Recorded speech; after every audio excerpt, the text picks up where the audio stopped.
it would all come crashing down like a roiling sea wave upon the shore. Okay, Kenya. On the night. You bitches. You didn't even come to my OC party. Shut up! They were hitting the bong. They were set. He's a baby. It's California. You fucking ruined my day. Now I really need to shower. I'm in my deep, dark hideaway thinking mean thoughts. Whatever. Could have jizzed on it. It wouldn't have mattered. But anyway, we're terrible. The worst true crime people. We really are. We don't know any of the, the things. famous ones. Yeah. Viewer discretion is advised. Wow. Okay. You are listening to Wine and Crime, the podcast where three friends chug wine, chat true crime, and unleash their worst Minnesotan accents. Oh. Oh. Oh. Yeah. Oh. Well. It's early, you guys. I'm Kenyon and my coffee is cold. I'm Lucy. I'm Lucy. I'm Amanda. I don't have a bra on. I didn't brush my hair. And my coffee is also cold. And we're thriving and everything's fine. My I have cat not tie brushed is my cold. hair. Oh no. Oh, At least it's honey. not your soup. Oh, I should God. have just heated up some soup.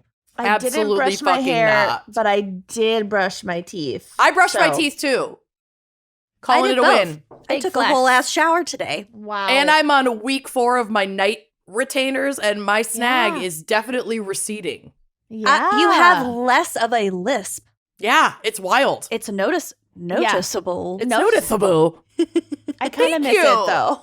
I miss it too. I but know. it was getting more and more prominent It in was recent trying years. to escape my head. It was trying to run It away. was becoming a situation, guys. A situation. So, a situation. She needs to be shaved. So we had to act. This is our to act. second to last recording before Vegas. Oh For my God. bachelorette party. I'm so and excited. We spent may or may 44 not. minutes talking about the sarongs and visors that we ordered. Yeah, we're starting late because We're 45 minutes behind schedule because we're just running down our packing list. Okay, should I get my spray tan now and then shave my... No, I should exfoliate, the way spray Kenyon tan, shave. The way Kenyon texted our chat to say she got 4 visors, and I asked if I could use one, and she goes, "Actually, I am planning to use them all." And I was I'm like, gonna honestly, use all 4 of these honestly, identical no. I get visors. it. Respect. Like, I will get my own visor. You I can get have a it. visor. Yes. I'm so Okay. excited. She needs Anyway. 3, though. I get I it. need 3. Mhm. For Okay, all 3 of her personalities. they will be coming 3 out. identical We need- visors. We need to label each visor, and then you'll Young change Goldie Hawn, visors. Steve Martin era Goldie Hawn, Yes. and today Yes. Goldie Hawn. Yeah. And Yes. whichever one you're wearing, we will just have to be mindful of which personality that is. Yes. Yeah, Yeah. I like this as an early warning system. Yeah. Yeah. Okay, all right. We're doing the thing. I already did the tagline. Okay. Yep. We have a very special fan pick this week brought to you by Anonymous. But Mhm. Anonymous is a real person. QAnon. Yeah, Q. And Anonymous wants to shout out Abolition Now OC. Hell Okay, yeah. and we're going to get to that in a second because they have selected the topic of OC crimes. Like Orange County. Orange County. Orange. Orange. Like the incredible teen drama. Oh. I really tried to find a case related to the show. Mhm. Honestly, I almost just did a 45-minute synopsis a la my Misha Barton. Scandival presentation about the show, Mhm. and then went in a much darker direction. Yeah, I There's ended not up a doing a real whole lot. case. There's not a whole lot to say about the show without a flowchart. Yeah. Right. It's more visual. If we It did a re- live show in the OC, Oh, we could do I that. did make a flowchart in. Okay, so as you both recall, Your I OC parties. I had OC parties every week. It was Wednesday night, and then I think it moved to Thursday night. Mhm. Whatever. Yeah, because it was super popular, so they moved it to primetime, baby. Mm-hmm. So let's just say started on Wednesday night. It was every Wednesday at 7:00. All my friends came over. Both of my friends came over. No, you had like Both 10 of your people friends. every time. And was your actually- friends' boyfriends. That was actually like the peak of my personal popularity. I think Yes. the most people we had over was like 12 or 15 people. Mm-hmm. And I had to scream for everyone to shut the fuck up when the commercial breaks were over because I was Yup. deeply invested. And I would say Yes. about 60% of the people What there you were. say? A lot of boys Ooh, started that to you love show me, up because That's where all the hot girls were. Right. What you say? Yeah, a lot of boys started coming, and I was just like, this isn't about you. This isn't for you. It's about Ryan and everything Marissa. else is for you. Will they or won't they? I hate Ryan. But then Oh, also, yeah. Ew. okay, so there was some day when we had like newcomers, and I was asked to make like a float. No, you made the flowchart for me because I came back from France. To catch her up. Yeah. Mhm. I made was it- a foreign exchange student, and I Yes. had never even. There was this like basically pre-internet, like not She didn't have a literally, but VPN then to watch it in France. I had never even heard of the show. Yeah. And I came back, and Lucy made me this beautiful, detailed flowchart explaining all the remember it. relationships. I You did it kept in it for a really long Oh, time. I still have it somewhere. I did it in my somewhere. painting class. You It was did. like It on was a good piece of paper with like really nice cardstock. paints, acrylic paints. Then I went to college and I wanted to keep the OC moving because we started college in 2005. Mm-hmm. And so I made flyers and put them up around my dorm. And then I like kept my dorm door open. Did anyone come? No one came. No! Nobody came. That's so traumatic. I watched it by myself Oh my god! with my door open in case anyone was just late.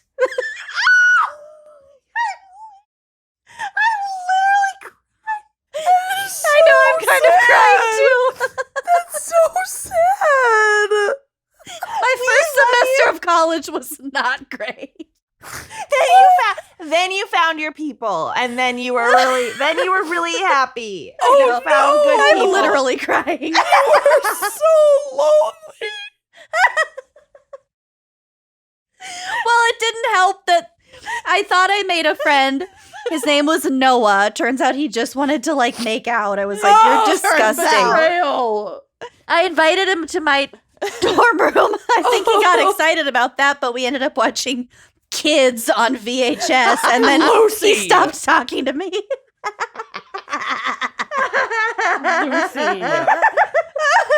I don't know why he didn't want to make out to Gummo, but like, I didn't want to make out with him, so I was both denying him any attention and also forcing ultimate him to watch the most Kids. depressing film ever made. I went on a "Is this a date? I'm not sure" with Blandrew Blarbano Oh, to yep. Hotel Rwanda. Tells you all you need to know that it was probably It not a was date. not. It ended up, I don't know where it started, but it ended up not a date. Oh my God. okay. Okay, I don't even know what's happening. All right, the OC. OC Crimes. We love you, And where we my love trauma those. started. Those OC parties were so fun, and They fuck were so- those college kids because Yeah, they that was fucked up. awesome. They fucked up. And you always curate really good snacks. They blew it. You throw I great bought parties. snacks. You do. On I know my you did. Freshman year budget. Yeah. Yes. And Yes. the ironic thing is I ended up becoming best friends with the three girls right across the hall. Like, you bitches. You didn't even come to my OC party. Mm. That's Did you where ever confront them about that? I should. I'm going to text them right now. Text Hey. Bonnie. Hey. Okay, anyway. And another thing. Hey. 15 years ago. You didn't come to my OC party. Longer. Hey! Oh, God. 17 years ago? Oh, yeah. Stop. We have to move on. Okay. All right. This is a true crime podcast. I'm not moving on. I'm never moving. Orange Okay. crime county crimes. We got to finish Anonymous's message. Right. So they are shouting out Abolition Now OC, which is an abolitionist collective providing mutual aid support to people released from OC jails. Hopefully my case person will never get released from OC Same. jails, but some are deserving. And this is a very cool organization, so follow them on Insta or Google them or, whatever, find their link tree with all sorts of ways to help out. And so we have a link tree. We will, I don't know, probably provide it in the show notes, ? I don't know how things work. Love it. Sure. Great. Okay. Amanda, what is our wine crime pairing for the OC trauma crime? Well, even though it So is now hot. approaching noon, we were going to start recording this at 10. So I'm not drinking today because I have been, I'm not drinking right now because I've been up, like, finishing my notes, doing my thing. It wasn't going to happen. It's too early in the day. I have coffee. But I wanted to shout out the Orange Coast Winery because I was just looking up, like, fun and, like, awesome looking wineries in Orange County. And this one looks really fucking cool. They also, to many states in the US, you can order their wine online and they'll ship it to your house. So I just want to read a little bit about Orange Coast Winery. It says, "Welcome to Orange Coast Winery. We are a local boutique winery in Newport Beach, offering quality wine made with the finest grapes sourced from Temecula Valley, Paso Robles, and Lodi, California." So, like, really beautiful. I think it's Lodi, but I could be wrong. Well, either one. The load. We look forward to hosting wine tasting events and welcoming guests to our tasting room. You can get your favorite Orange Coast Winery wines using their convenient curbside pickup or shipping. And they also have, like, a wine club. You could become a member of their wine club, and then you get, like, special pricing and, like, tasting invitations, and they have some amazing, amazing wines. And I specifically want to shout out their Endless Wave Red Blend. Oh. Which sounds very delicious. It's the one that they're selling right now is a 2019. It's a blend of Petite Syrah and Tempranillo, which I love that combo. I feel like I don't usually see those two blended together, and it sounds delish. You're going to get flavors of boysenberry, blackcurrant, and, like, from the aging process, a little bit of, like, a cedar balance. So it's smooth, it's jammy, it's rich, it's full-bodied.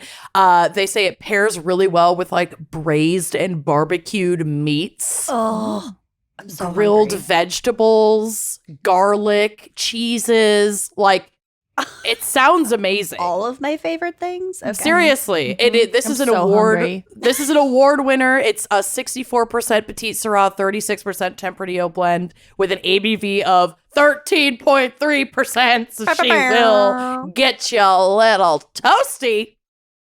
And I'm just gonna add that to cart. So yeah, but I am actually just drinking coffee. But check out orangecoastwinery.com. If you're in the area, go do a tasting because their tastings look amazing and they're like $20. Like, hi, that sounds incredible. Have you ever been to, like, a wine tasting in, like a Napa area vineyard? I I know this haven't- isn't Napa, but I haven't been to a wine in tasting South like on a Africa. vineyard. Yeah. Oh yeah. No, I didn't do that with you guys. Well, went- kind of at your wedding venue, but Yeah. I went up to Healdsburg with my mom and my sister for my sister's 21st birthday, and we just did wine tastings all day. It's so just pleasant. pleasant.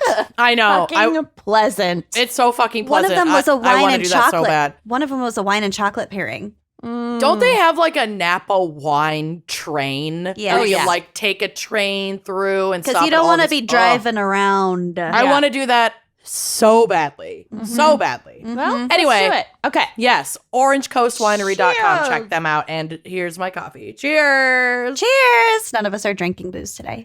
It is noon. It's 3 minutes to noon. I'm going to wait a couple hours before I get going. Okay. Lucy, what's our background and maybe psych for OC crimes? Not a no psych. I'm gonna say no psych. Oh, Shake it. I rearranged my office. Are you kidding me? Are you kidding me? Oh, here we go. Oh, thank God. The original, the OG. Oh, the OC. Yeah. OCOG. No psych. So just want to start off with a complete side note. While I was Googling, I think I Googled problematic Orange County. And I found a problematic British singer named Rex Orange County. Ew. Apparently he's pretty popular. I myself am 35 years old. Never heard of him. But he's done songs with like Tyler the Creator. So he's people would know who he is. Okay. Anyway, in October, he was charged with 6 counts of attacking a woman in London, one woman over the course of 2 days. He was Just repeatedly attacking her? Yep. Ugh. Like he kidnapped her, was like holding her against her will, or he just like found her again? I think he already knew her, and it was like a stalking assault sort of a situation. Geez. No. But the charges were dropped in December, Mm-hmm. so we might really never get any details about that. But problematic Rex Orange County. Okay. And where there's smoke, there's fire. And I don't believe for a second that she intended to drop those charges. Mm. Okay, from our pal, Wikipedia. Orange County, often known by its initials OC, is located in the Los Angeles metropolitan area in Southern California. As of the 2020 census, the population was 3,186,989, making it the 3rd most populous county in California, the 6th most populous county in the United States, and more populous than 19 states in the U.S. and Washington, D.C. Jeez. Yeah. California has like 38 million people. Is that right? Like as a state or more? I think California has like 38 or 39 million people and that 2 sounds senators. about right. Yeah. Damn. So although largely suburban, it is the 2nd most densely populated county in the U.S. behind San Francisco County. Did I just read the opposite? No. I that's have not no right. idea. Numbers don't stick in here. 2nd most densely populated county in California behind San Francisco County. Okay, that makes sense. The county's 3 most populous cities are Anaheim, Santa Ana, and Irvine, each of which has a population exceeding 300,000. Santa Ana is also the county seat. 6 cities in Orange County are on the Pacific coast, and those are Seal Beach, Huntington Beach, Newport Beach, Laguna Beach, ever heard of? Yes. Dana Point, and San Clemente. Archaeological evidence shows the area to have been inhabited beginning around 10,000 years ago. At the time of European contact, the northern area of what is now Orange County was primarily inhabited by the Tongva, while the southern area of the county was primarily inhabited by the Ashaman. Both groups lived in villages throughout the area. Large villages were sometimes multi-ethnic and multilingual, which I thought was really cool. Very cool. Also, ties back to what I'm going to talk about in a couple minutes. Oh, okay. Multi-ethnic, multilingual. Everyone got along. It was fine. I don't know that for a fact, but let's assume so. Mm-hmm. During the Spanish mission period in the late 1700s, the early European immigrants relied on imports of both Mexican-grown and Spanish-grown wines. So some they were bringing up from Mexico, some they were fully importing from Spain. Mm-hmm. Spanish expedition leader Junipero Serra repeatedly complained of the process of repeated labored import. He was like, this is bullshit, sick of it. We need to find a different way to get wine. It would be very hard to like keep a vine Yeah. happy Production. Yeah. and, yeah, on a long ship voyage. Mm-hmm. Well, the first grape crop production was produced in 1782 at San Juan Capistrano, with vines potentially brought through supply ships in 1778. So they think they did bring them, I think, from Spain. I don't know why they'd Dang. have ships coming up from Mexico, but maybe. Mhm. Yeah. So yeah, 1782 was like the first vineyards in California, which was cool. Cool. Very cool. Viticulture became an increasingly important crop in Los Angeles and Orange counties through the subsequent decades. By the 1850s, the region supported more than 100 vineyards. In 1857, Anaheim was founded by 50 German Americans in search of a suitable grape-growing region. So they purposely came over. They're like, we want to get on this grape train. Yeah. This grapey Am I train. dumb for not realizing that people grew grapes in Orange County? I thought that was all north. No. No. There are vineyards throughout all of California. Okay. The one Amanda did her wine pairing with is from Orange County. I know, but And they do didn't- source grapes from other surrounding areas. But Okay. yes, Mm-hmm. it's not like the well-known grape production part I of guess the I just the only state, think of but- like the TV show and like right. not agriculture as much. Mhm. But orange that- is in the name. And that time we went shopping in Newport Beach, because that was one of the best That days was of my life. Such a good day. So this group of 50 German Americans purchased, this makes me so upset, purchased As she a laughs. 1,165 acre parcel for $2 per acre, and later formed the Anaheim Vineyard Company. Dang. In 1889, so the county seceded from Los Angeles County to the north to become its own county named Orange. The county is said to have been named for the citrus fruit in an attempt to promote immigration by suggesting a semi-tropical paradise, a place where anything can grow. Like Wow. Greenland. Like grapes. So the naming of Orange County was like a PR Mhm. stunt. Stunt. Amazing. That's really, that tracks. Yeah. By the 1920s, the Valencia orange was their major industrial crop. By the 1950s, the agricultural industry began to decline as different industries popped up, like aerospace and manufacturing. Also, Disneyland opened in 1955. Oh, that's right. Mm. So Highway 5 was completed in 1954. So, like, bring on the commuters, Mhm. making Orange County a bedroom community for people working in these industries, and the county became more and more prosperous. Hmm. This is basically the highway system that made it Yeah. Yeah. the Accessible wealthy county that it is today. Mhm. Here's a fun fact for you. In 1994, an investment fund meltdown led to the criminal prosecution of Treasurer Robert Citron, is his last name. What are the chances? Babby Citron. I wonder that's why he was elected. That's hilarious. Citron or orange? Citron.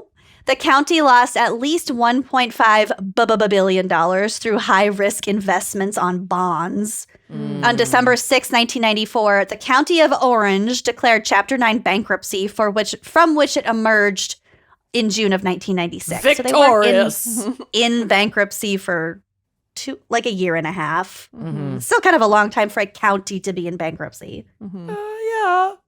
But the OC bankruptcy was at the time the largest municipal bankruptcy in U.S. history. Oops. Wow. So Citron really fucked shit up. Fucking He Citron. really fucked shit up, yeah. Classic So that's Citron. enough about the good stuff about the OC. Let's get to the not so good stuff.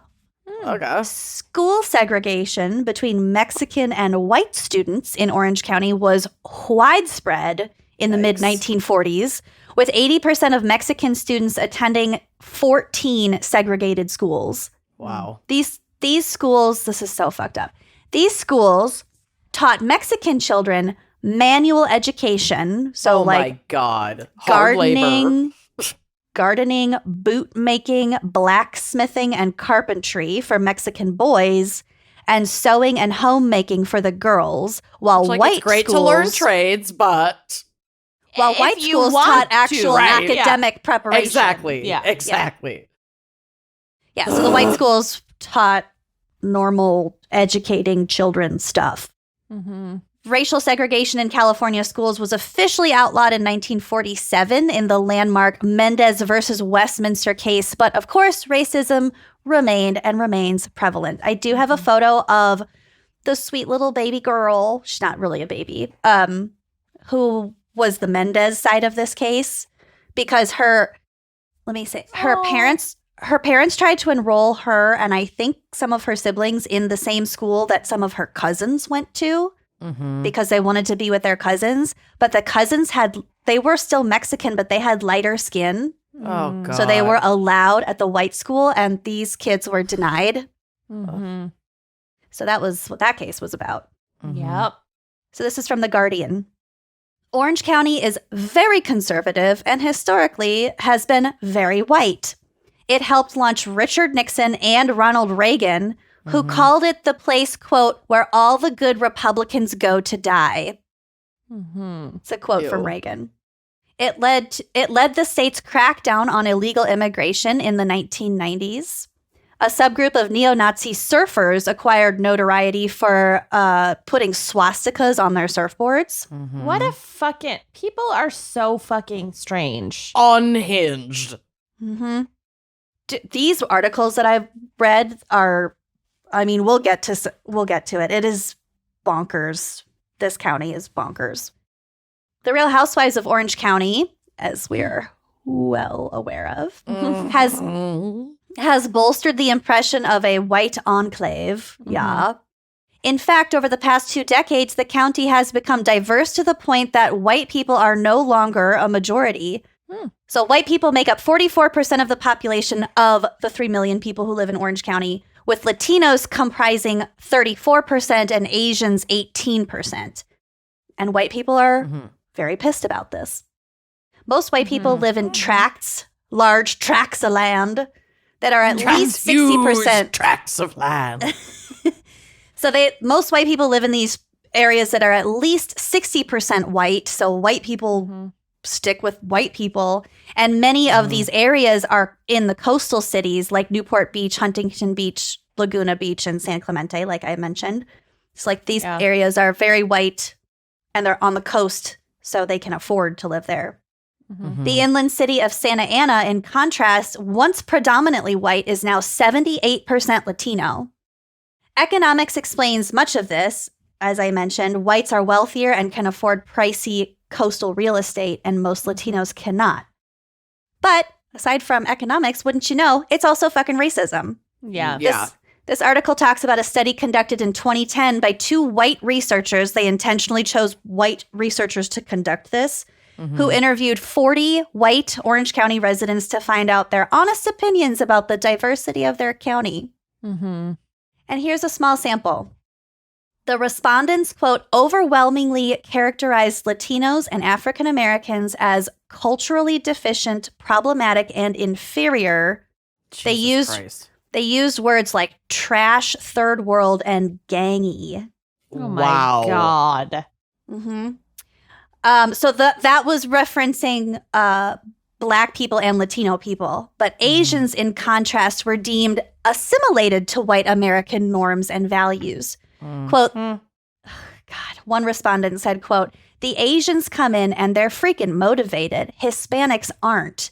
Asians seem to be more proper, cleaner, and conservative. Oh my God. And this is some of the less offensive shit that's documented in this article. I'm not going to put out any more into the universe. It's so fucking gross, but it's nasty. These OC whiteys really opened up. Yeah. To the white researchers, yeah. This is the shit they said on the record, y'all. Yeah. Like, woof. Yeah. No. So I mentioned the freeways before that like kind of made it possible for this county to be so prosperous. Certain freeways sort of act like the Mason-Dixon line of Orange County, which is more or less split between a more diverse north and a super white south. So Dr. Celia Lacayo, who published that study that I referenced, said, quote, whites used parking fees, homeowner association rules, and gated communities to deter unwanted visitors and settlers, even middle-class Latinos. They resisted the transport of Latino children to white majority schools and expressed willingness to withdraw their children from integrated schools. Cool. Who's gangy now? Jesus. Right? It's all a projection. Oh, yeah. Yeah, of course. Following the 2016 presidential election, Santa Ana became a sanctuary city for immigrants. This created an intense debate in Orange County surrounding politics towards immigration, with many cities opposing pro-immigration policies. Do you remember that one specific episode of Real Housewives of OC with Kelly Dodd or whatever. I don't watch OC, but Kelly Dodd has like always been in hot water for being a fucking terrible person. It was a season that I think was filmed in 2020. So it was after this, but they were like breaking down what white fragility meant and white privilege and all this stuff.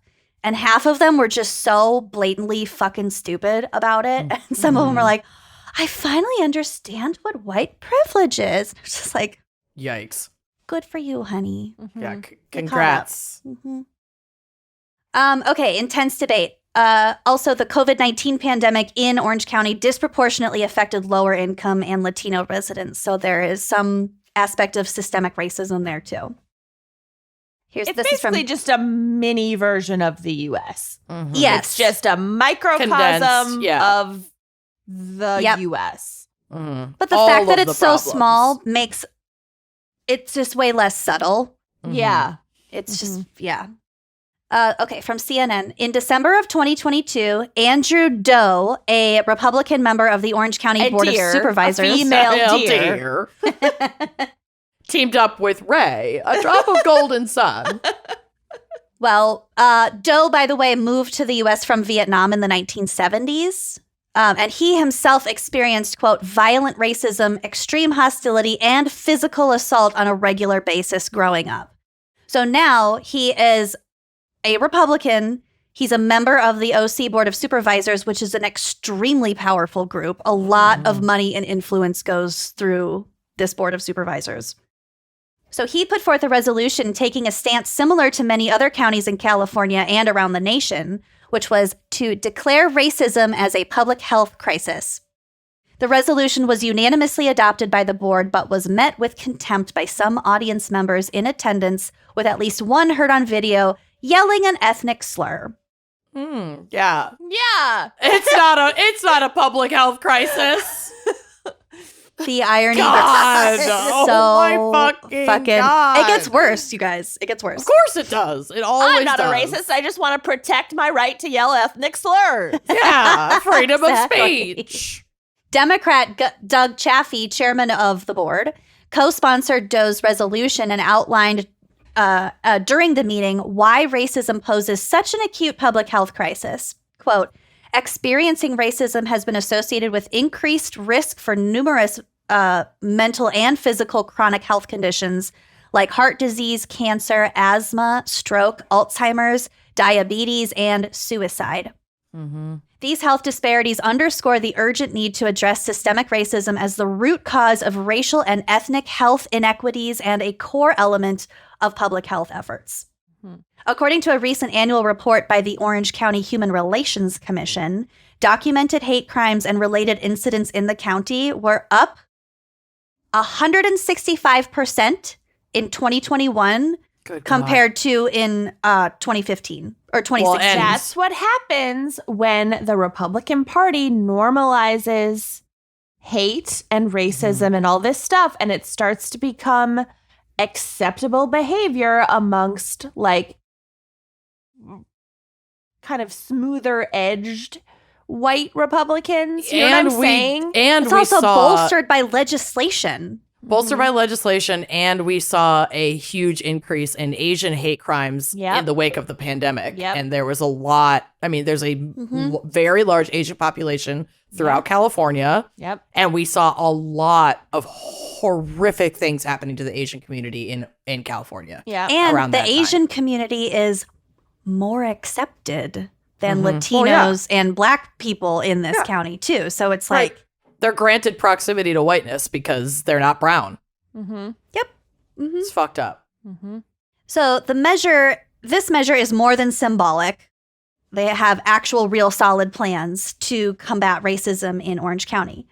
So, quote, for example, Doe said the review will include looking at locations of county social service facilities, homeless shelters, and hospitals to lower barriers and ensure that underrepresented communities are not being inadvertently denied access. Let's So also that's just make sure that they have access to voting. Right. all of the above. They have a ton of these things. That was just one example that I pulled. In a 2021 Board of Supervisors public meeting, a member of the audience called Doe a, quote, parasite and said, quote, I ask you to go the fuck back to Vietnam. Oh my God. That was in 2021. In this past December, Vietnam, too. Fucking Vietnam. He's he's Vietnamese. no, yeah. I know, but like, take for a half of beat the history of Vietnam and why he might be here. Why he might as have an come here in American. the 1970s. Jesus Christ. I get so sweaty and angry. Well, Yeah. it's just so stupid. Not Like, that it's so acceptable stupid. to say that to anyone about anywhere. No, but specifically it's so fucking stupid. Yes, the stupidity is shocking. in December 2022, as the board was preparing to vote on Doe's resolution declaring racism a public health crisis, an audience member yelled at Orange County Healthcare Agency Director Clayton Chow, who is also Asian American, telling him to, quote, go back to China. So yeah, they just really Doe went quickly for came it. to his colleague's defense, slamming the man who had hurled the slur, as well as those claiming the resolution was unnecessary in Orange County. He said, You're making quote, that clear. He said, quote, really? Go back to China? And you think racism is dead? Right. Irony is a concept that is foreign to some of us. Mm-hmm. To end on a little bit more of a hopeful note, here are some thoughts on the subject from this guy who I follow on Instagram now. He's amazing. His name is Gustavo Arellano. He's the editor of the alternative magazine OC Weekly and author of the syndicated column Ask a Mexican, Yes. which answers reader queries about Latino stereotypes.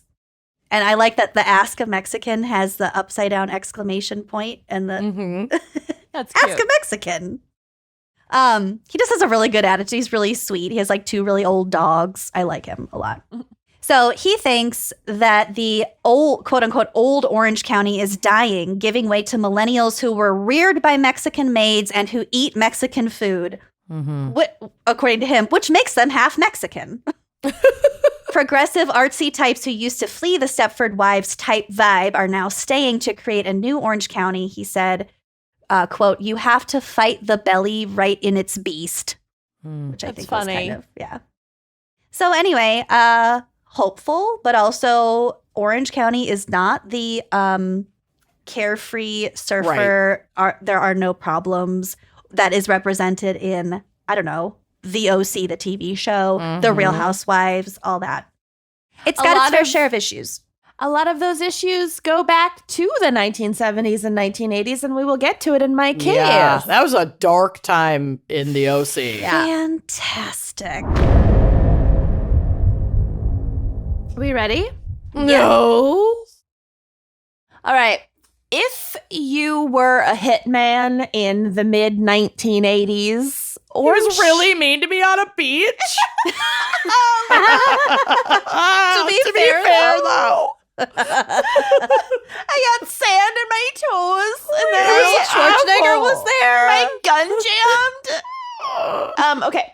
No, if you were a hitman in the mid 1980s, Orange County was apparently the place to be. This is your spat. High demand, particularly from women looking to off their husbands. Yes. Okay. Yeah. Loving that. Real Housewives.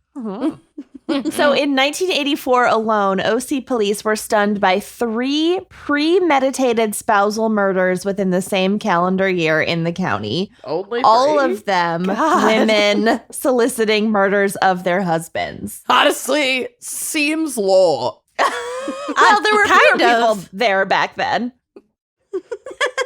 Seems low. Seems low. Lowballing it.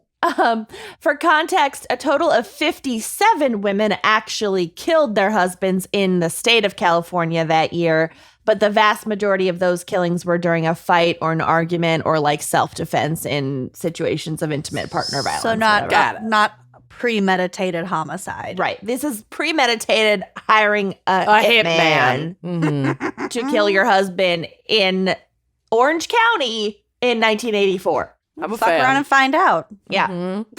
So a defense attorney from this time period, Andrew Stein, noted, quote, "It's just weird. There must be something in the water."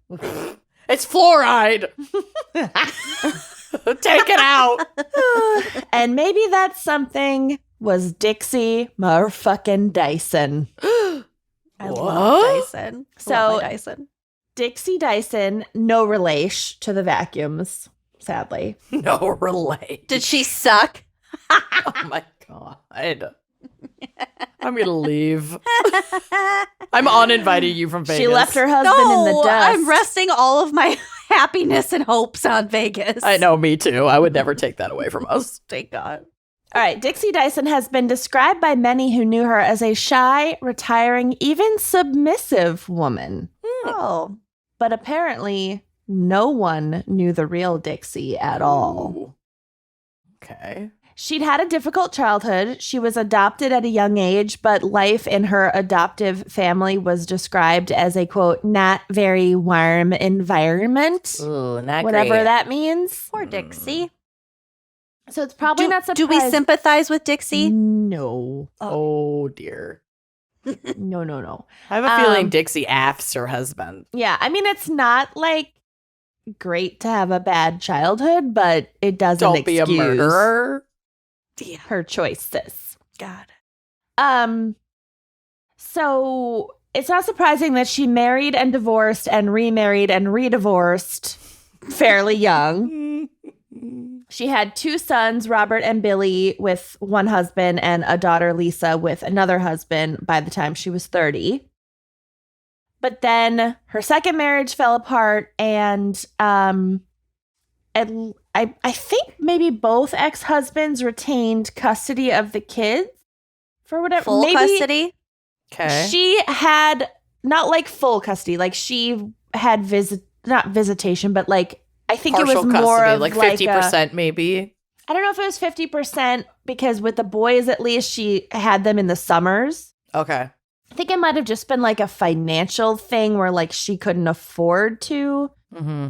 keep the kids as a single mom and the husbands could. I'm not really sure. So,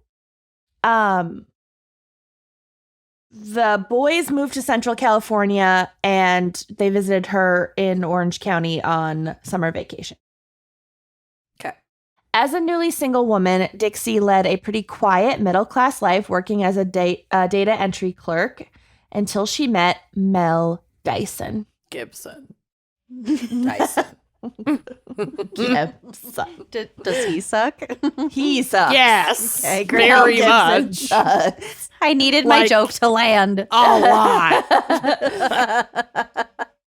So Mel Dyson was an outgoing and successful businessman. He was smart. He started an accounting firm in Huntington Beach, which is, like Lucy said, an area where, you know, A lot of wealth. A lot lot of to wealth.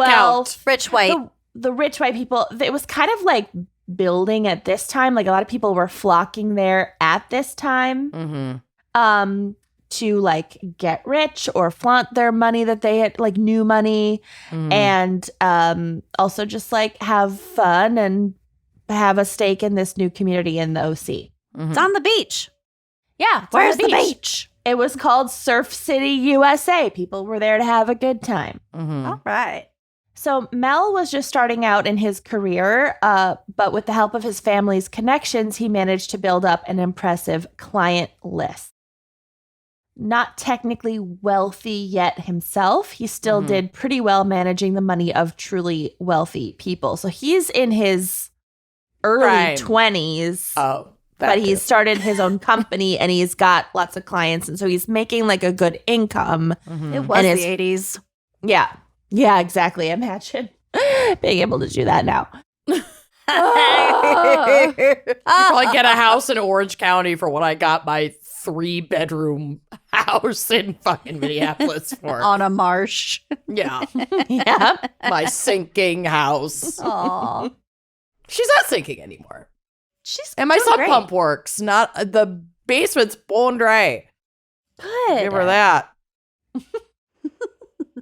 But Mel loved to show off and seemingly was always trying to keep up with his clients' lavish lifestyle. So he was making a good income, but he didn't have like generational wealth or like a big solid padding of money. And he kind of spent a lot. He bought sports cars, jewelry, you name it. He went to a lot of parties. He was living the good life. excited. He was excited. He was 23. So, in fact, it was at a party when 23-year-old Mel met the 32-year-old Dixie, Ooh, cradle rabber. 9 years his senior. She also might have been lying about her age because I also read somewhere else that she was 12 years older than him. So she Hot. might have been more in her like mid-30s. I don't know. Despite the age gap, it was love at first sight, and the pair soon married. After tying the knot, Dixie quit working and became a full-time housewife. And she also fell pregnant pretty quickly with her third son and Mel's first. So the couple were ecstatic when baby Eric was born in 1977. Baby Aw. Eric. Snow baby Shane. Prince Eric. Prince Eric was born. I will.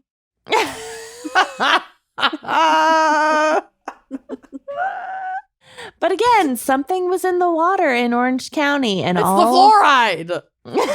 Again. Something was still in the water. Didn't they start putting fluoride in the water like around the 70s? I So don't it's know. actually the fluoride. It was the fluoride. Probably like All this lead. bliss couldn't last. And it would all come crashing down like a roiling sea wave upon the shore. Okay, Kenya. On the Sure. night. Okay. Good Lord. You typed that. I typed that. Oh my God. On the night of November 17th, 1984. I was having fun. Yeah. Having fun here. Uh-huh. So it's about to get dark. So just don't say. enjoy your fun while you can. Get your laughs in, as she says. Around 3 a.m., 911 dispatch receives a frantic call from Dixie at her and Mel's condo. An attacker, who Dixie described as an African-American male, had stabbed her husband to death, raped her, and then forced her to drive him in her car to an intersection a few miles away where he exited the vehicle and disappeared. A likely story. And to make this horrific nightmare even worse, all this happened while Dixie and Mel's young son, Eric, who was 7 at the time, and his cousin were sleeping in the room down the hall. And the attacker must have known that the kids were home because he told Dixie, quote, "Don't scream or I'm going to kill you and the kids." Ooh. Okay. So police arrive quickly on the scene, and Detective Dale Mason observes no sign of breaking and entering or any kind of struggle in most of the house. So, and also the condo is on the 3rd floor, and it's in like a gated community. So it's like how you can't easily just get in here. No. So no sign of struggle in most of the house, but it was a very different story in the main bedroom. Blood was everywhere, on the bed, the floor, the walls, and Mel had been stabbed 17 times Yikes. and bled out like on the floor. That is a lot of blood. Few more details about that night emerged as the police interviewed Dixie. She tells them that she and Mel were having a perfectly ordinary night in. They'd watch TV, put the kids to bed, had sex, which, like, how ordinary is that? Less and less ordinary. I have a 6-month-old baby. To each their own. Good for fucking you. Must be nice. You don't need to fucking rub it in. Wow, you're already lying, but okay. That's the first red flag. And went to bed around 10 p.m. But then in the middle of the night, Honestly, I would have to take an entire day off to be able to like have a nice night in, have sex, and be in bed by 10 p.m. Like that is no. that's You a make lot. dinner, That is- you clean the kitchen, you put the kids to bed, and then That's you, a long you make day. love. Oh, Okay. Can you Okay. imagine? oh my Can you God. imagine? It wasn't even Mel's birthday. Make lo- Make love. make oh, Okay, but then in the middle of the night, she heard coughing from her son's room and she went to go check on the boys. shut up. They were hitting the bong. They were seven. He's a baby. It's California. But he's fine. Both kids were asleep. And so she made her way back to the primary bedroom. But when she spotted Mel lying on the floor next to the bed, she was immediately grabbed from behind and raped. Like wrestled onto the bed and raped. Then, like I mentioned before, the attacker demanded she drive him away from the scene of the crime. And a guard at their Huntington Harbor condo confirmed that he saw her driving away that night, like in the middle of the night. Like he had to, there's like a gate. Like she had to literally go through the gate. Yeah. But he didn't It's see a monitored. passenger in the vehicle. Didn't but see he a knows she saw her passenger, car. but like, conceivably he could have been like hiding or Hiding or- crouching. yeah. Okay. It's also at night, so maybe he just didn't see it. right. Mhm. Detectives also found unknown fingerprints on the trunk of her car that didn't match Dixie or Mel. Mhm. But at the time, there was no fingerprint database for investigators to use, so they just kept them on file for when they had Suspects or yeah. Yeah, they had a suspect that they could actually like physically compare them to. They couldn't just like search a database. Mm-hmm. Police ruled out burglary or even like a burglary gone wrong as nothing was stolen and only the bedroom had any sign of a crime occurring. The rest of the house was completely untouched and there was like no blood spatter. Okay. Wow. Seems intentional. Mm-hmm. But when she was asked if there was anyone who would want to harm her husband, Dixie told them that Mel had been skimming money from his accounting business, embezzling about $300,000 from the company that he had started. Okay, that'll make people mad. Mm-hmm. But when investigators looked into this admission, they could find no evidence of any embezzlement or any financial wrongdoing on Mel's part. Like his spending was lavish, but he wasn't cheating his clients or like the IRS. Like his business was legitimate. Yeah. So why would she say this about her own husband? Right. Because she's full of shit. Mm. The fluoride. Full of fluoride. She What kind of says chips with are her you mouth eating? full. Because she's full of shit. She's fucking full of shit. No, but like what kind of chips are those? I'm so hungry. They're Triscuits. I haven't eaten anything yet today except I'm coffee. So sorry. We're both I had like to. trying to see over your Skype window.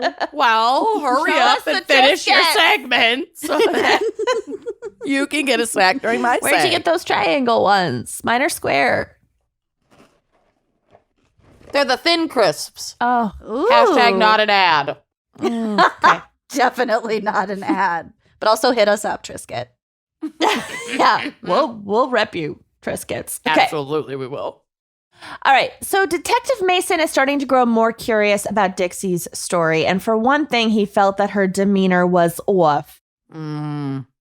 Like he just felt like she was like acting, basically. Like she wasn't, no obvious things. It's not like she like cleared out his closet right away or whatever, but it just felt off. Mm-hmm.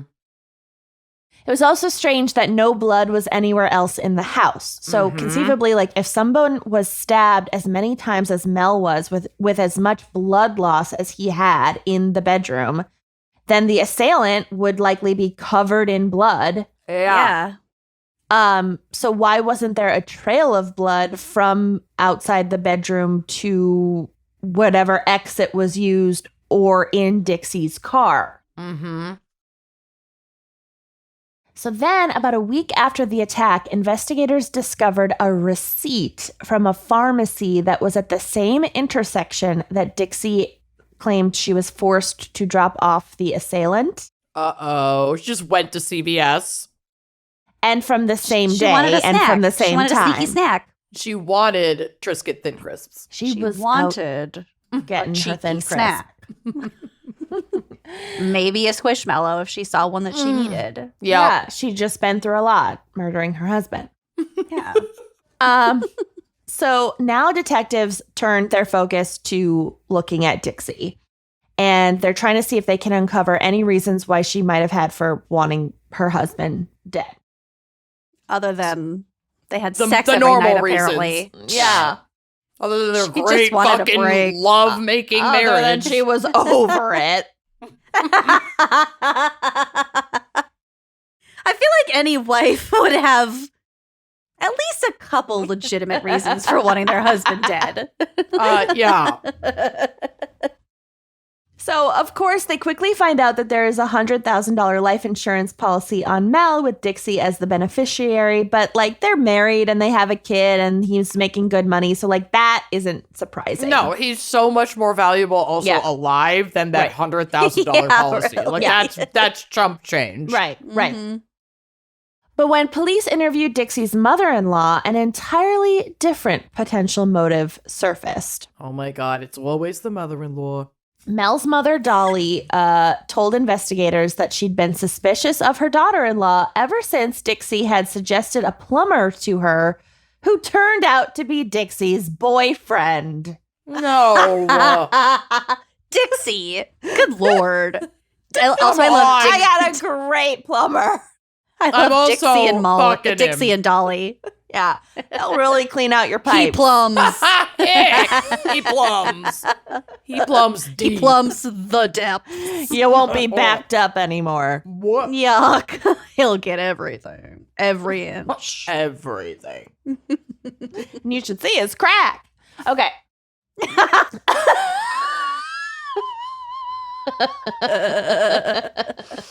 You should see his crack. But It's yeah, shocking. the fucking balls on this woman to recommend her secret lover to her mother-in-law. I love it. How did Dolly find out?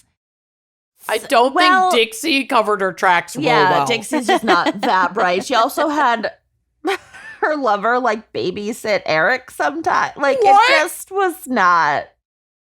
She Dixie. wasn't. Yeah. Honestly, Dixie's kind of a dumbass, isn't I'm she? impressed. She's ballsy. Yeah. Oh, she's ballsy. According to her older sons, Dixie and Mel had been having problems and were on again, off again for a while. And it was during one of their breaks that she began a relationship with Enrico Vasquez, or as my mother would pronounce it, Enrique. Enrique. Enrique Iglesias. I love Enrique. Oh my God, Mom. So she starts, they're on a break and she finds Vasquez. And then when she and her husband patch things up, she doesn't quite break up with Right. the boyfriend. He's so Why would good at she? plumbing me. Yeah. And lose that connect? I don't think so. Yeah, it's hard to find a plumber on weekends, holidays. It's hard to find a plumber. It is. It This is. was pre-Angie's I need to list. date an electrician Oh my God, seriously. and a carpenter It's hard to and find a a good landscaper. any of those that's not You going need to a like husband who's tack on handy extra shit. at all. is what you you need. need a husband who can change a light bulb. Zach is not handy. No. No. He's book smart. Didn't he use a hammer to tenderize meat or something? Or a meat tenderizer as a hammer? There was something like that. Probably. I can't remember. There's so many stories like that. Oh, no. I don't know. Okay. Bless his sweet heart. Yeah. So, and Ricky was a charmer, but he came with a U-Haul of red flags. She also just, like, Mel was like a great guy, seemingly. Yeah. And then her boyfriend was just this horrible piece of shit. I don't get it. He was manipulative and controlling. He convinced Dixie to not only start paying all of his bills, but to eventually sign her car over to him. Okay. So police track down Vasquez and they bring him in for questioning. They request his fingerprints to compare with the prints on the trunk of the car, but he refuses, and they don't have a warrant and they can't get one yet. But police are able to use the fingerprints that he left on the interview table. Yup. Or his cup. Like, they could take any of that shit. Y'all wear gloves. Yes! Proving you should always wear mittens during your police interrogations. Seriously. But actually. Or just always have your hands like this. Yeah. Just, I don't know. Not what to do with risking my it. hand. Yeah. Don't drink anything. Don't smoke anything. No. So what, these thimbles? I sew a lot. I have lots of paper cuts. I'm heading to my These quilting club after thimbles. this. Gotta protect. Thimble on I'm a each hand finger. model. I gotta protect these bad boys. But actually, hand models do have to sit like this, like before their shoot. I hand modeled once. You've got great hands. You've got better feet. I got, after my spray tan, they'll be even better. Okay. But surprisingly, Vasquez's prints are not a match to those on the trunk of the car. So Enrico also claimed to have been at a party at the time of the murder, and this alibi was confirmed by the hotel manager where he'd been staying and like where the party was. Police were disappointed, but they still felt that they were on the right track looking into Dixie and her apparent infidelity. So that same hotel manager also told them that he'd seen an African-American man matching Dixie's description of her assailant staying with Enrico at the time. Okay. And this man went by the name Gerald. Okay. Now, the working theory is that Dixie and her lover Enrico had hired Gerald to kill her husband Mel, and that Dixie had then helped clean up after the stabbing and was the getaway driver. Okay. But this is still a theory, and the police don't have enough evidence to arrest anyone yet. So they go back to Mel's family, and they find out that Dixie had once stolen a ring from her in-laws and given it to Enrico for him to pawn for cash. Oh my God. I know, she's Dixie terrible. is very Dixie's obvious. scattered. Yeah, she's Yeah, a mess. She sucks. Mhm. So, with this new information, police are able to file charges against Vasquez for possession of stolen property, because that's what they could get him on. They still have no clue who Gerald really is or where to find him, but they're going to try to press Enrico to get that information. So things got pretty dramatic when they go to arrest him. He jumps out of a second floor window and then tries to escape on foot. Oh, but he shit. didn't get far because a swarm of cops had already had the place surrounded. Sure. So he denies killing or conspiring to kill Mel. And they can't keep him long on possession of stolen property as a charge. So he posts bail and he's released, and he immediately skips town, which is like not suspicious at all. Bye-bye. Bye-bye. So he goes back to New York where he's from. Police then started to follow Dixie Dyson, like really tail her. Everywhere she went, there were investigators, and they start to like not be shy about letting her know that they're watching her. And this goes on for a year and a half. Wow. Ooh. After Mel's murder. The resources. The resources that they spent to get this woman. Jesus. I mean, it works out. But yeah. For surveillance for a year and a half. That's a lot. Yeah. Yeah. And I don't know, like, I'm sure it probably, like, lessened over time or, you know, like, they go in shifts. But they let her know early on that they're tailing her, I think, to make her paranoid. Nervous. And she's such a dum-dum that they know that she's going to fuck up. She's going to fuck up and act more erratic and at some point lead them to all of this. Mm-hmm. And she does. So... Finally, investigators catch Dixie going to a post office and mailing a letter to Enrico.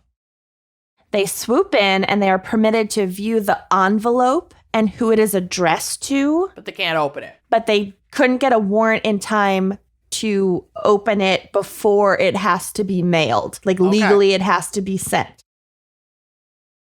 So Detective Mason applies for the warrant, then gets on a plane and flies to New York City to intercept the letter once the warrant is in effect. Why is this before it gets delivered? This is exactly the lengths I went to intercept my bad report cards.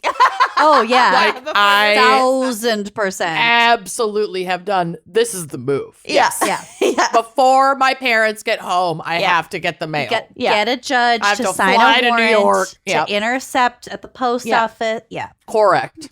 So it works. He gets there. He gets to the post office in New York. The postmaster in New York steams open the letter. And according to police, it contains, quote, all kinds of admissions to the crime. Girl, on paper? In her handwriting. She probably licked that envelope, too. Here's my DNA to literally seal it with a kiss. Well, it's 1984, so Whatever. she could have jizzed on it. It wouldn't have mattered. But anyway.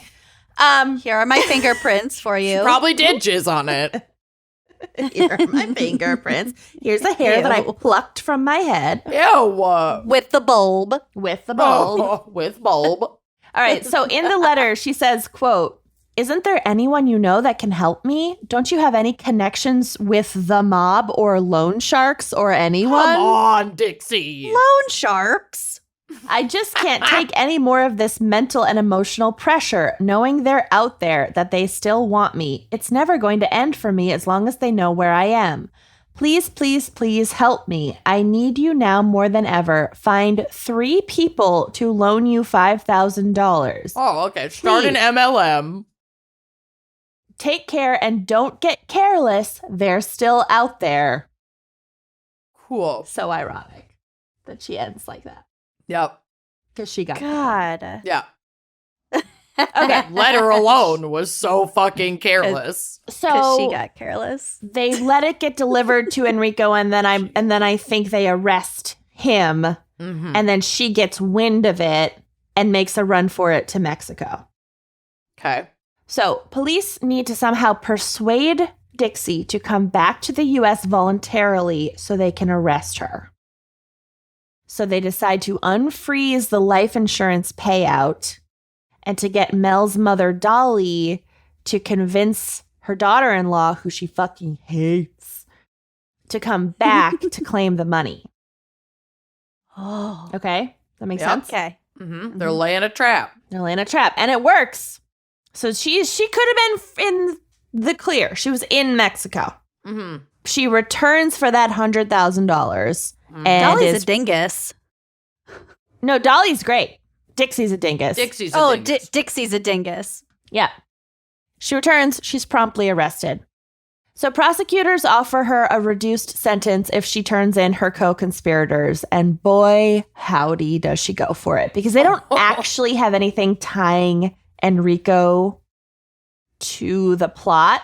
Mhm. They just that he's the lover. Right. So Dixie spills that she and Enrico wanted to kill her husband for his estate, but Enrico knew that he would be the prime suspect, so he needed an alibi. So he set up that whole party and hotel thing and made sure that he was seen. And they needed to find someone else to do the deed. Mm-hmm. So Gerald, quote unquote, was someone that Enrico had grown up with in New York and whose real name was George Lamb. Mm-hmm.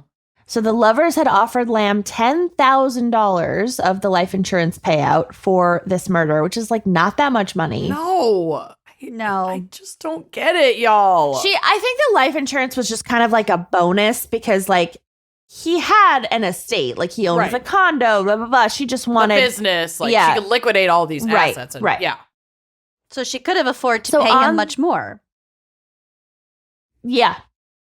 And hence why she needed Vasquez to get 3 people to lend him $5,000. She needed to pay Gerald and also, like, I guess, have some extra. I'm not sure. Maybe there was interest. I'm not sure. Mhm. So on the night in question, Dixie had picked George Lamb up at the intersection near the pharmacy where she bought snacks or something. He'd climbed into her trunk to avoid being spotted as she drove him back to the condo. He then So the fingerprints. the fingerprints are on the trunk and the guard doesn't see. Mm-hmm. He then stayed in the trunk for hours while Dixie had dinner with Mel, watched TV, and yes, even had sex one last time. So they did have sex. Ugh. And she did that on purpose so that it seemed like their relationship was healed and good and they're back together. And, Sure. you know. She And then one last waited. boink. Mhm. This is where it gets real dark, you guys. Okay. She waited until Mel fell asleep, then turned on the garage light as a signal for George to get out of the trunk. George gets out. He goes to the bedroom. He brutally stabs Mel to death while Mel is sleeping. I think there aren't Oh. even really any defensive wounds. Oh. And Mel did nothing wrong. Mm-mm. Then this is the most batshit and craven and horrific part of this story. Dixie and George Lamb, Gerald, whatever, Mm-hmm. have sex in the bed next to where Mel is literally bleeding out Like covered in blood. Oh. so that it can Ew. look like Dixie was raped and that there would be semen found from an unknown man who was not Vasquez and whatever. Oh my So fucking then god. they're And covered also, in I blood. think why it had to be an African American man because it's the mid '80s, and so with the they're limited into figuring out. So she wanted the assailant to Mm. not be white or Hispanic, Ew. so that the semen and like the blood typing or whatever. Ick. Oh, Yeah. so fucked up. But they Yep. would be covered in blood then. Then they clean up. She helps him Ugh. clean up and change. Ugh. I don't know. And then I don't know where they dumped the clothes and stuff. They must have done somewhere on the route to the pharmacy and back in the middle of the night. Wow. Jesus. Yuck. Mm-hmm. Yuck.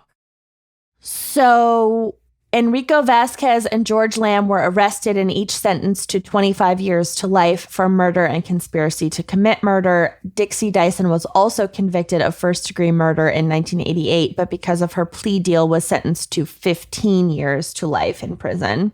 Mm-hmm. She was denied parole in 2016 and as far as I know is still currently serving time in a women's correctional facility in San Bernardino County, Oh. California. So she moved from Orange to San Bernardino. Wow. Glow up. Yeah, that is this fucking case. Wow. Yeah. Dixie God. sucks. She's Yeah. horrible. She sucks real bad. And I don't know about Eric, but her other sons, one of them I think has had kind of a hard life. You know, Well, yeah, your mom is a murderer. yeah. Yep. Ugh. I hate So her. it's interesting how bad she was at so much of this, but she thought ahead about the semen thing and the black man, and she thought ahead about some kind of surprising details. They planned it. I don't know if she planned it or if Enrico planned it because he's the one that grew up with George Lamb. So he might have been the brains behind the operation. Not that there were that many brains in total, but True. yeah. Mm-hmm. Wow. Okay. Okay. Yep. Well done. Thanks. Yep. Orange County. Okay, are you ready for my case? Never. Great. Never ever. Today, I'm going to be talking about a pretty famous serial killer who, in true Amanda fashion, I knew nothing about. Oh. Ignorance is bliss. Ignorance is bliss, and I'm going to ruin it for myself and any other people who didn't know about this fucking weirdo. Randy Kraft, was born March 19th, 1945, a Pisces. First red flag. To a working class family in Long Beach, California. Unlike most serial killer upbringings, it really didn't appear at all that Randy experienced much childhood trauma. Like, his childhood was pretty damn chill. He was the youngest of 4 kids. All of his older siblings were older sisters. He was the only boy, and his mom and his sisters just doted on him. Like, he was the angel baby boy of the fam. My uncle, Andy, who had 2 older sisters and 1 younger sister, he's a perfect sweetheart angel man, love him. But one time when he was little, my grandma was like looking for him and didn't know where he was, and she found him sitting in his closet in his bedroom. Oh, no. And she opened the door and she was like, "What are you doing?" And he goes, "I'm in my deep, dark hideaway thinking mean thoughts." There's too many girls in this house. I get it. My uncle Hayward is one of 5 siblings and the only boy. So I'm sure he also needed to take some time to think his deep, dark thoughts. So they gave him lots of love and lots of attention. When they moved from their home in Long Beach to Midway City in Orange County, they got very involved in their local Presbyterian church. His mom joined the Harper Valley PTA for his elementary school. Wore her mini skirt into the room. And he thrived. He enrolled in accelerated classes when he moved up to the junior high school. He had what appear to be an idyllic childhood. Like, his dad worked full time and was like maybe a little more on the strict side, but there was no... He had a dad. Must be nice. I know, right? There was no, like, patterns or history of abuse. Like, I talk about this because it's what makes it so creepy to me. Yeah. Is that this guy point to a reason. Yes, he's so normal, and he straight up goes from, like, just a dude to one of the most prolific serial killers of all time in the absolute blink of an eye. Oh my God. It is bizarre. Did he hit his head?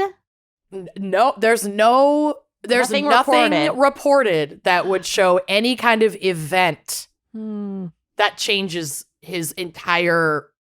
I don't know. So, I mean, please feel free to share your theories as we go, because what the fuck? So he started taking an interest in politics when he entered high... Well, there it is. Okay. That's it. Found it. Found it. That's all. When he entered high school, joining up with the Westminster High School World Affairs Club. Oh, Kenyon would be all about that. Oh, yeah. I would have. He could have been your boyfriend. Ew. If he weren't gay, which we'll You get would to. have gaslit us all into joining that club. Probably. And setting his aspirations on the U.S. Senate. So he really wanted to be a senator. He had lots of friends and was getting straight A's in his classes. He graduated top of his class in 1963 and enrolled at Claremont Men's College to pursue a degree in economics. Randy knew in his heart of hearts that he was gay, but he had not come out yet to his friends and family. And he had like a couple girlfriends, quote unquote, in high school. Like, this is the 1960s. I mean, a lot of people did not come out. Right. And it was the 1960s, which we'll kind of get to it, like a lot of the free love movement. And there was a lot more openness happening in like the counterculture. But he was like a Republican from a nuclear family. Yeah. Like, and this is still the early to mid 60s. A lot changed. Right. It did. His political affiliation was staunchly Republican, and he did not run in social circles that would readily accept his homosexuality. But college tends to open up our worlds to other experiences. And while he was out at campaign rallies for Republican Barry Goldwater and attempting counter protests to the Vietnam War, like in support of the Vietnam War. Oh, God. That aged well. Yeah. He started to wonder. Go back to Vietnam. Pretty much. He started to wonder if this was really Let's all go back to Vietnam. Let's all go. No. Jesus. So he's participating in these big Republican movements, and he starts to wonder if he's really a Republican. Like, am I really aligned with these any people of this? that don't think I'm human and don't support my rights? Pretty much, yeah. Yeah. So as his conservative veneer started to crumble, he entered into his first homosexual relationship. Good for you. Good for you. He also took a job as a bartender at the Garden Grove Cocktail Lounge, a known watering hole for the gays. Mm-hmm. And he started to explore his sexuality, and he would often visit nearby Laguna Beach and Huntington Beach for casual encounters. Around 1964 or 1965, it is unclear, Randy tried to possibly softly come out to his family by not explicitly saying to them that he was gay, but by rollerblades. Well, kinda. He just brought home a male companion, and they were oblivious / in denial and just assumed that they were very close friends and just went on with their lives. It didn't work out. He thought they'll catch on and then I won't have to say anything. Right. And they did not. They did not. They're like, oh, he's such a nice, let's set him up with Sarah. Yeah, he's your roommate, you say? No. Why is he still single? Oh, They were not picking up. a catch like that. Not picking up what he was putting down. Yeah. The gaydar was not finely tuned at this time. No. His sexual encounters around the beaches landed him in a bit of hot water when in 1966 he was arrested and charged with lewd conduct after soliciting sex in a Huntington Beach from a young man who turned out to be an undercover cop. Cool. Great use of resources. Yeah. Right. Because he had no priors, the charges were never officially filed and he was let go. But this marked a decline in Randy's behavior. He started partying constantly, drinking in excess, taking drugs, gambling, probably rollerblading. And his grades took such a dive that he was not able to graduate in June of 1967 as intended. And he had to repeat a bunch of classes. He did end up graduating with his economics degree in 1968, having entered college a conservative Christian straight A student and now left a soups gay Democratic Party animal, which is literally what conservative Republicans are so afraid school is doing to kids. Thanks, that they're critical race theory. Yeah, banning books and critical race theory. And I'm like, y'all, it happened one time. Yeah. Relax. Not everyone is Randy Kraft. Okay. God. We're good.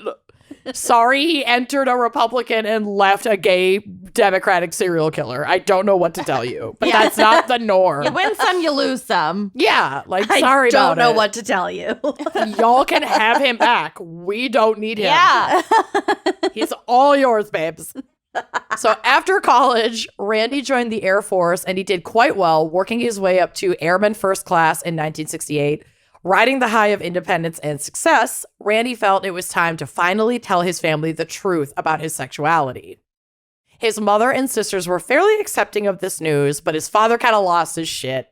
Mm-hmm. He eventually came around and Randy started to, but after that kind of went down and it was hard to recover from that, oh, my dad does not accept me. Right. So he started to distance himself from his family, after coming out to them. So coming out also came with consequences in the Air Force, and he was discharged for quote unquote medical reasons because being gay was a mental health problem. It's a medical reason. A medical reason. 60s. In 1969, yeah. I medically don't want to be here anymore. Correct. Bye. I'm medically over it. Yeah. So being discharged for medical reasons is not an honorable discharge. And this meant that he lost all of his benefits and it could damage future employment opportunities. That's not an honorable. This type of medical being reason. gay. Yeah. Basically. If he Oh, had okay. been like harmed in action Yeah, or had he'd be any fine. other like physical illness, Mm-hmm. I Sure didn't would've been realize fine. that if you get like injured during basic training, but before you're like fully fledged or yeah, whatever, they don't have to give you much they don't of have to- anything. Yeah, I didn't realize fucked up. that. It's fucked up. It Okay. is. It's really sad. So now he's out of a job. He goes back to Orange County and back to bartending. And also he was operating a forklift on the side. So he's doing gigs. This was not cutting it for him as far as career goals. So in 1971, he decided to follow in his older sister Kay's footsteps and become a teacher. Oh God. He enrolled at Long Beach State University. This doesn't really go anywhere, so it's okay. But he enrolled at Long Beach State University where he met Jeff Graves, a fellow student from Minnesota. And Jeff was openly gay and sexually, like, experienced and sexually open. So he introduced Randy to all kinds of fun stuff like bondage, drug-enhanced sex, threesomes. The He's good like- stuff. Let's fucking go off, king. Yeah. So this is a quote from the Evidence Locker podcast, and they did a very extensive dive into this guy. So I'm obviously not going to be able to get into all of the details, and there are like so many fucking victims that I can't even begin In our to scratch format, the surface. yeah, Yeah, you in our format. But check them out, and I listened to the episode, and they have transcripts of their episodes on their website. So it's kind of fun if you just want to like read along rather than listen to it. Anyway, Evidence Locker. Quote, they became an item and moved in together in the upmarket area of Belmont Shore. But their relationship wasn't exclusive, and there was a lot of freedom to cruise or to have one-night stands. Due to their different personalities, their relationship was volatile. They often argued, which ended in shouting matches. Often, Kraft would leave in anger and drive around, driving from highway to highway through Torrance or around Huntington Beach and even west along San Bernardino. The Californians cannot help themselves. They have to describe in detail where someone is driving. Yeah, Yes. They it's can't. It's the It's the SNL culture. sketch.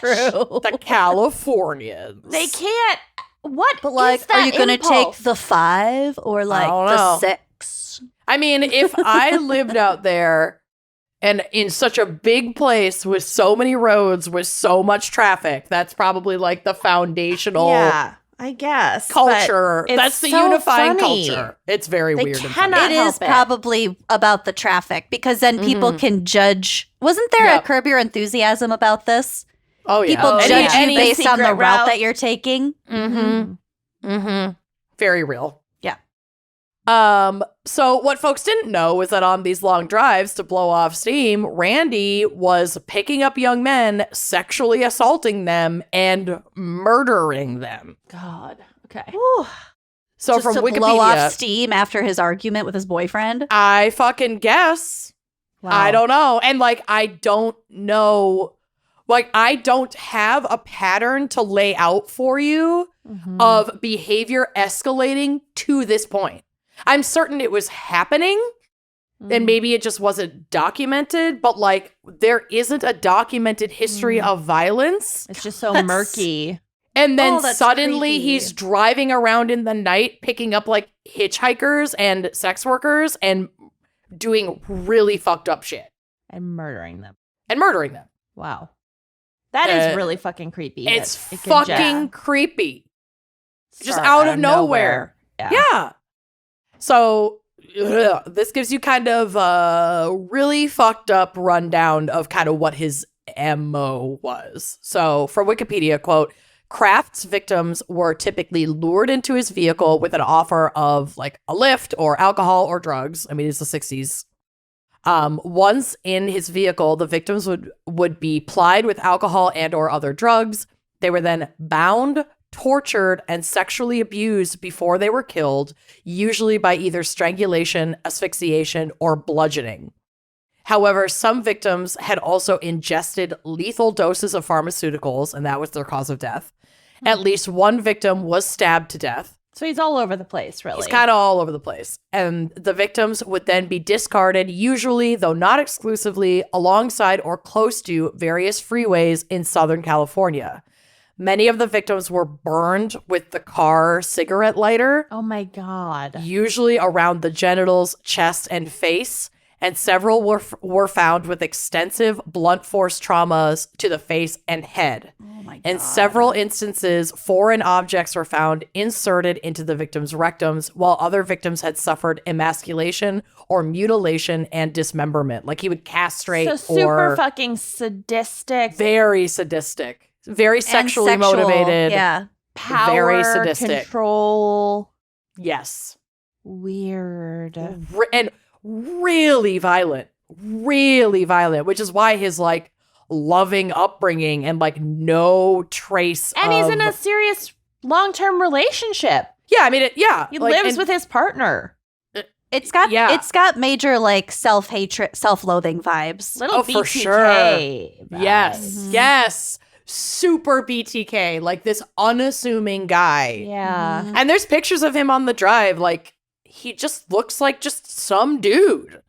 Like I don't know, I've I heard the don't- name, but I did not remember. Oh, he details. does look like some dude. just some dude, the most Ooh. like blend into the background some dude ever. yeah. Like I always fucking say this, but like he kind of looks like my dad. No. A skinnier, tanner version of my dad. My dad in California with his little mustache. I know it's the 70s and whatever, so everyone kind of looks the same, but Right. there's Yeah. there's also some Jeffrey Dahmer stuff Yes. going on. Yes. Yes. Interesting. It's very weird. Okay. So, as far as we know, he killed his first victim in 1971, a 30-year-old man from Long Beach named Wayne Joseph Duquette. Wayne Joseph was a bartender at a Sunset Beach gay bar called The Stable, like the Amazing. Saddle, but The Stable, Hmm. where he had last been seen alive finishing up a shift on September 20th, 1971. He was found a few weeks later on October 5th, nude and discarded along the Ortega Highway. He was not suspected to be a victim of homicide because the state of his body, which had essentially putrefied in the California heat and in this like wet ditch, had erased any signs of foul play. And toxicology found a very high blood alcohol content. And his cause of death was ruled acute alcohol poisoning. And it was assumed that he had like gotten drunk and wandered around and just died. But they were able to figure out it was him, or it took a while to identify. They knew it was him. They knew it was him. I think he had had ID like on his him? ID on him. Yeah, like his wallet. Also, if he 'Cause- worked at a known gay bar, the cops are not working Gonna give to a shit. solve that. Yeah. And that is Totally. a huge reason why this goes on as long as it does. I Yeah. don't really like get into it, but like it is understood Right. that many of these victims were gay and bisexual, and they were not cared for in the eyes of the law Right. at all. So a further investigation into this case didn't take place. They were like, this fucking drunk gay guy wandered around and he died on the side of the road. Sucks to Whatever. suck. Yeah. Bye. God. So likely emboldened by this outcome, Randy locks in his MO and he goes fucking off. And it turns out this was the perfect time to be a serial killer in Southern California. Mhm. Again, from Evidence Locker, quote, despite its beaches and boardwalks, there was also a dark side to Southern California in the 1970s. It wasn't all roller skates and ice creams. It was a killing field. It was a dangerous time to be a young man living in or traveling around the area. In 1973, police didn't have a solid suspect and appealed to the public for help. A notice was published in the Long Beach newspaper, the Independent Press Telegram, which read, a $2,000 reward is offered for information leading to the arrest and conviction of the murderer of 5 young men in the Southland area since last December 26th. The bodies, most of them sexually mutilated and one dismembered and decapitated, have been found in Long Beach, Seal Beach, Huntington Beach, and in the Los Angeles Harbor area. But investigators are convinced the murders all were committed by the same person. So they're clocking that there's a serial killer. They still don't super care, but they're putting out this reward. Enough people are dying that they're like, guess we need to try. Right. because this is starting to look real bad. Were all of the victims white? That I'm not sure, but I believe the majority were white and Latino. Okay. Also, Yeah. Because that it's could the have been a reason why the 70s. cops didn't care. Of course. Potentially. People are hitchhiking a Yep. lot. Oh, yeah. And we'll get to the hitchhiking. Like a lot. Yeah. So bodies were turning up in and around Orange County almost daily at this point. They shared some similarities, these deaths, and some differences. Their causes of death were not consistent, ranging from strangulation to blunt force trauma to gunshot wounds to stabbings, Decapitations. decapitations, dismemberment. but not necessarily cause of death in turn, Right. like for the dismemberment. That was after the fact, but Postmortem. their causes of death were not consistent among all of these cases. Right. But they were all young men, many of whom were gay or bisexual, and many of whom were Marines. Now, the fact that several were Marines could have kind of been like a coincidence, like a product of convenience, because Marines would often spend weekends partying in the OC and would hitchhike to and from the base because they didn't have cars. Okay. Yeah. Making them vulnerable to capture. And he's got the Air Force background. He can shoot the shit with them. Exactly. Yep. And Literally he's like a teacher. He perfect seems like a targets. very convivial, very He's unassuming. good communicator. He's easy to unassuming, make he's- friends. He's ex-Air Force. He You're out knows to that they're not going to want other people that they're like partying with to know, so they can Right. like sneak off. Right. Yeah. And, he's got booze and drugs in the car. He's picking him up. You want me to take you to this bar? I've got this. Like, you looking to party? Yeah. What more do you want Fucking out here. from a Yeah. Marine on a weekend leave? Pretty Yeah. much. Wow. So this made them super vulnerable to capture. And though the police had issued a statement believing these murders to be the act of one individual, it soon became clear that there were 2 active serial killers in that specific area at that time targeting young men. Oh my God. And these 2 are not in cahoots with each other. They are totally unrelated. Wow. Patrick Kearney turned himself in 1976 after he had been killing young men in the area for over a decade, murdering at least 28 people. He turned himself in. Yep. I think he was He was just done. tired. Yeah. He also preyed on hitchhikers, but unlike Randy, Patrick would take his victims to remote areas, shoot them, engage in necrophilia, and then discard them along the freeway. His MO eventually evolved to luring these men into his home, shooting them there, defiling their corpses, dismembering them, packing them into trash bags, and discarding them, earning his work the title of the Trash Bag Murders. Oh my God. The 70s were crazy. I'd never heard of Yeah. that guy either. Yeah. No. But when the killings didn't end upon his surrender, the public is like freaked the fuck Yeah, out. the cops thought we got him. He Mhm. turned himself in. We didn't even Yup. get him. He got himself. Yeah. And And he yeah, killed so 28 people. yeah. I guess he turned himself in 1978, not 1976. That was in unclear. But yeah. Yeah. So shortly after Patrick is off the streets, in April of 1978, an 18-year-old Marine named Scott Michael Hughes was abducted by Randy. He was given a large dose of Valium and tortured. Oh, it's bad. Randy cut open his scrotum and removed his testicles, Oh, and then strangled and dumped him by a freeway on-ramp in Anaheim.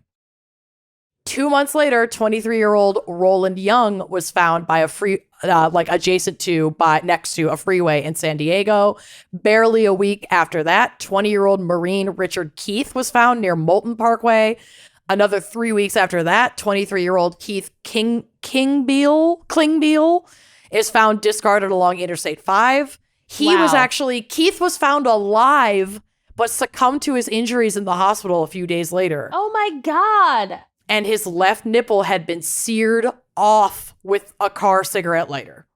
So he had the same pattern of wounds as a lot of the other victims, Randy's victims had. Hell. Whoa. 2 months Jesus after that, Christ. 2 months after that, 20-year-old Richard Crosby was found off of Highway 71 in San Bernardino. And a month after that, 21-year-old Michael Inderbyton was found castrated and dumped along an Interstate 605 on-ramp. Things then go a little bit quieter until all so 1979. young. They're so young. And I think his youngest brutally killed. horrifically killed and tortured before death. Ugh. I mean, the only blessing is that the toxicology on the vast majority of these young men, they were very drunk and also given a lot of drugs. So I'm just praying to any kind of fucking God that they didn't were out of it. experience all of the pain of this, because it's unfathomable. It's fucking unfathomable. Oh my God. So things went a little bit quiet until 1979, and then at least 5 more young men were killed in a similar fashion that in Did he 1979. travel somewhere? Did he go somewhere? Interesting that you should say that. So he does travel, and also around that time, he gets into a pretty committed relationship and seems to kind of dial back his behavior. And I didn't include this because there was a whole lot that isn't corroborated, so I just didn't go there. But in this relationship, I think the guy's name was Jeff. I'm not sure, that might be his ex, but they would engage in sexual encounters with a third party, and they would go out looking for individuals together. And so there was a time after the fact when people were like, oh, was he in on it? Helping him capture Hunt. people. But that's God. not corroborated. I don't believe that to be the case. I really think this guy didn't know. Finding someone satisfied that urge enough. A little bit. And he was happy in that relationship, it sounds like. So he just he had someone, making him accountable. Yep. I mean, even with BTK, or the Green River Killer, when his relationship was going really well, and he was occupied with his home life, he really significantly cut back on his hunting and murdering. Right. So I just think that's what was going on in that time frame. Wow. Randy would kill in and around Portland in 1980 during an extended business trip, and then start killing again around the OC in September of 1980. He would continue killing in this area until he returned to Portland in 1982, killing at least 1 young man in that area before flying to Grand Rapids, Michigan on December 6th for another business trip, killing 2 people during his 2 days in Grand Rapids. He then returned to Portland on December 8th and wasn't there for even 24 hours before killing 19-year-old Lance Taggs, who he picked up hitchhiking. Oh my God. So Jesus. it's nuts. He He can't help himself. It's constant. And I'm not giving him an excuse, but it's it's impulse at this point. Now, Oregon authorities have kicked up a manhunt into high gear and have connected with Southern California authorities because of the clear consistencies between the cases in both states. But they still haven't narrowed in on Randy. So they know that there's a killer. They know that it's likely the same guy who's traveling back and forth between California and Oregon. And they're we got to figure this out. But they don't know it's Randy. Yeah, people are buying tickets at the airport in cash. It's not like they have a database to search. Exactly.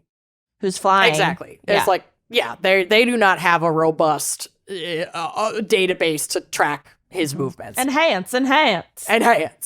But Randy then just keeps killing people. He goes on to kill at least 3 more young men in 1983. I can't stop killing people. I can't stop killing people. Yeah, literally cannot stop. Oh my God. He's now been actively killing for over a decade, because remember, his first suspected kill was 1971. It's now 1983. Jesus. But his reign of terror would end on May 14th, 1983. From Wikipedia, 1:10 a.m. on May 14th, 1983. This story is completely nuts. I can't even. It's already been completely nuts. I can't imagine how it could get any more nuts. This is the most, of course, this would be his downfall story of all time. So 2 California Highway Patrol officers observed a Toyota Celica driving erratically on Interstate 5 in the Orange County community of Mission Viejo. Observing the vehicle performing an illegal lane change, the officers, suspecting the motorist was driving under the influence, signaled for the vehicle to stop. The driver slowed the vehicle to a halt and exited the car, discarding the contents of an open beer onto the pavement as he did so. Wow. Officer Michael Sterling met the individual, who identified himself as Randy Kraft, at the front of his patrol car and observed that his jeans were unbuttoned. Sterling had Kraft perform a field sobriety test, which he failed. He then arrested Kraft for driving while intoxicated. Sterling's partner, Sergeant Michael Howard, approached the Celica, the car, and observed a young man slumped with his eyes closed in the vehicle's passenger seat, partially covered by a jacket. Several empty Moosehead beer bottles and an open prescription bottle of lorazepam tablets, Zatarain's lorazepam, were strewn about his feet. If this had been if this had been Dahmer, they would have been like, nothing to see here. Guess he's drunk. Yep. Send him on his way. Yep. Mm-hmm. Do you need a tow? Officer Howard attempted to wake this man and received no response. So he attempted to rouse him by like shaking his arm, only to note the individual had a very low body temperature. Oh my God. Upon checking for a pulse, Howard noted that the man was dead with a thick ligature mark visible around his neck. Oh, no. Lifting the jacket from the victim's lap, Howard noted that the victim's jeans had been opened and his genitals were exposed. Oh, no. In addition, the victim's hands had been bound with a shoelace, and his wrists bore evidence of welt marks, later identified as Terry Lee Gambrell, a 25-year-old Marine stationed at El Toro Air Base. The victim had been strangled to death. Can you imagine being that sergeant and you just think that you're waking up a drunk kid in the passenger seat, and then he's cold. He's dead. The other shoe drops and it's all these, and then you lift the jacket. Oh my God. No. Yeah. That's fucking Randy was just cruising around drunk, taking a drive with this dead, jerking off because his own pants were open. Oh my God. Ugh. with this dead kid in his car. I mean, it's like, the fuck, dude? This guy is, completely batshit. I've heard the name, and I'm like you, Amanda. Like we're terrible. The worst true crime people. We really are. We don't know any of the like the famous ones. Yeah. And I love that when we too did this many. podcast, we're like, we're not going to do famous cases. And I was like, well, we're not going to do cases that are famous to us. Our lesser known cults. We covered Heaven's Gate. I love that cult, though. I had to. It's my favorite cult. Oh, yeah. It's my favorite cult. It's my favorite cult. With Randy in custody, investigators searched his car and got a warrant to search his home. And y'all. Oh, God. Okay. In the car, investigators found a belt, the width of which matched the bruising around Gambrell's neck. Mm-hmm. So he had strangled him with his fucking belt. To be fair, belts have a pretty standardized width. Well, sure, but alcohol in the car, tranquilizers, various prescription drugs, and stimulants. The passenger seat and carpet of the vehicle were heavily bloodstained. However, Gambrell had no open wounds. So somebody else's blood. Oh my God. Who knows how many people's blood? Maroon fibers. Who even knows? Crimson fibers. The upholstery was removed for forensic analysis, which confirmed that the blood present was human. But it's the 80s, so they couldn't get like a bunch of different DNA profiles off of it. But Yeah, we have Soaked. 100 different DNA profiles in this carpet. honestly, you're not that far off. Like, Oh, my God. 100 is not an unreasonable number. Beneath the carpet, investigators discovered an envelope containing more than 50 photographs, like Polaroids, of young men in pornographic poses. Many of the subjects in the pictures appeared to be either asleep or dead. Dear Lord. This Yup. is some Dahmer shit. God. Inside the trunk, investigators found a 3-ring binder containing a handwritten list of 61 coded notations. This would become known as Randy's scorecard, and he was therefore known as the Scorecard Killer. Ish. A search of his home revealed further incriminating evidence, including clothes and personal possessions of numerous young men who had been murdered over the previous decade.